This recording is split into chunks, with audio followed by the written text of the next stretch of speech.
Hey, happy Tuesday, folks. It's early in the week, but it's time to get started. And I'm just an imperfect guy trying to tell you all about a perfect God. Hey, I was in church this past Sunday, and it was a different type of service. It was family day. So it was one of those days where all the children and teenagers and adults, both young and old, were all in the same room. A normal Sunday, things are kind of broken down according to age, just so you can maximize the time and really tailor your teaching for the particular demographic that you're looking to speak to. But this time it was a big gathering in one room, and it was a pretty cool time. And so one of the things they tried to focus on, of course, this is family day, and children in the room, was this idea of parenting and how to parent in a different world in which we live in. And the Bible passage that they really brought up and really focused on and centered on for the day was a passage found in Joshua 4. And Joshua 4 talks about what God kind of told the people to do after he did something really cool for them and to give them a way into a better day ahead. And so I'm going to read this real quick. I'll put it on the screen. You can check it out for yourself. But it said that in the days after crossing the entire nation to finish crossing the Jordan, the Lord spoke to Joshua, choosing 12 men from the people, one man from each tribe, and commanded them, take 12 stones from the place in the middle of the Jordan, where the priests are standing, carry them with you and set them down at the place where you spend the night.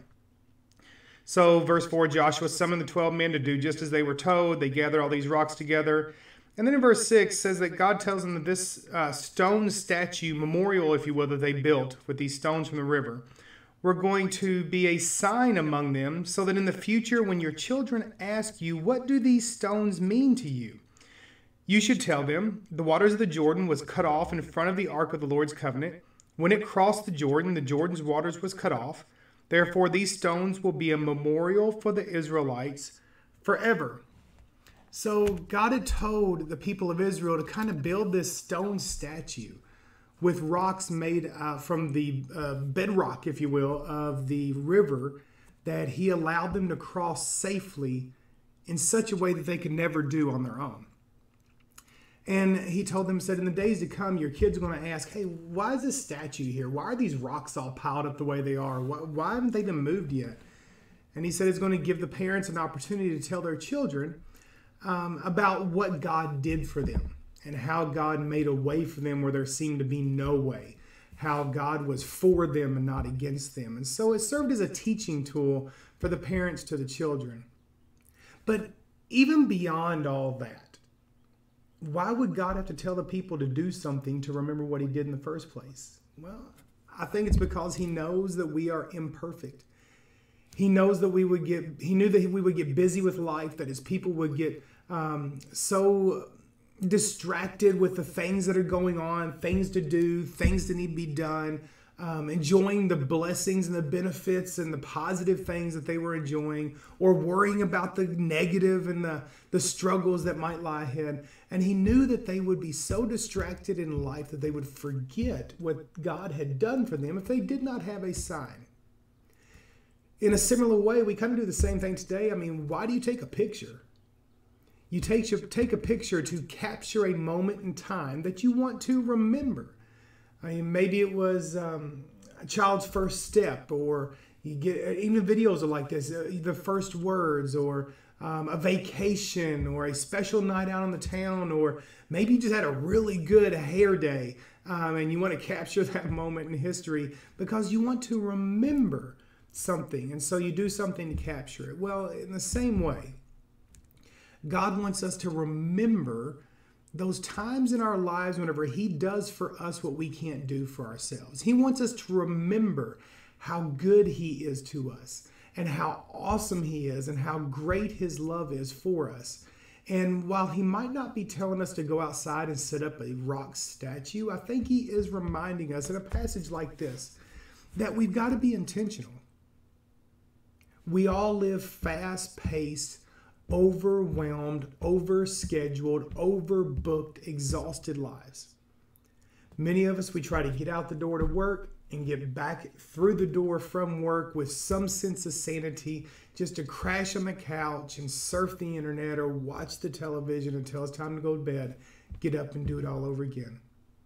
But I wonder how many times throughout the day that God has been showing his goodness to us, that he's been revealing his love to us, that he's been showing his kindness to us, and we're just so busy that we don't even see it. So not only is that passage that we dealt with on Sunday a challenge to parents in regards to teaching the children about the goodness of God, it's a challenge for us that maybe we need to reorganize or reorient our lives so that we can be a little more attentive. Because here's what I have learned. If you don't remember how good God was to you in your past, you'll never fully trust him for being good to you in the future. If you never remember how God overcome an obstacle in your life and gave you the power to overcome a troublesome time in your life, you're never going to trust him to do that in the future. And so Israel looked back at these stones, and not only was it a teaching tool for their children, it was a reminder of God's faithfulness. It was a reminder of God's goodness. It was a reminder of God's power. And in the same way, I think God wants us to do the same. To have these spiritual statues, if you will, in our memory. Maybe it is something physical. Maybe it's just something non-physical, a memory in our mind that reminds us of God's goodness.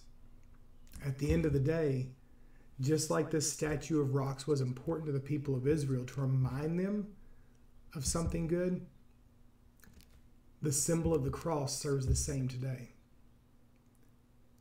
Have you ever wondered why the cross, some 2,000 years separated from the event that took place in history, still serves as such a powerful reminder of something? It's because that's the way God designed it. Is the cross reminds us of his love for us. Not only in a moment in our past, but for eternity. It reminds us that the best indeed is yet to come. Well, folks, again, I'm just an imperfect guy trying to tell imperfect people about a perfect God. Hope you have a good Tuesday. Bye.